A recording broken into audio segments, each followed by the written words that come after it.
Hi guys! So ngayon, taste test na natin to. Ito yung buldak, tapos nilagyan ng gatas at cheese. So taste test, first time kong titikman to ng gantong luto.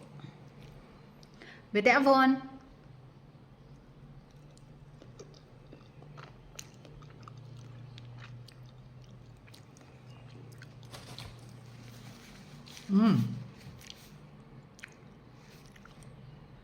Maanghang pa rin siya. Maanghang pa rin siya.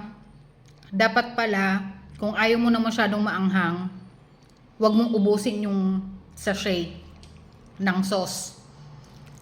Pero masarap siya. Kaya lang, yun, maanghang pa rin. Isa pa.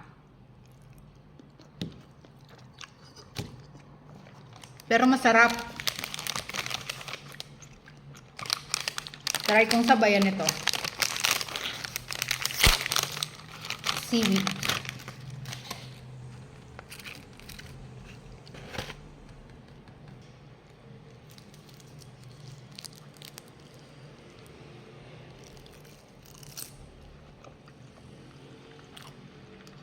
Sarap.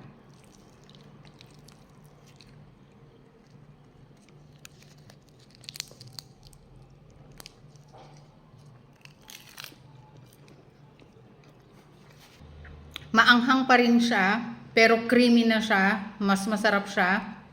Kaya, subukan nyo din. Bye!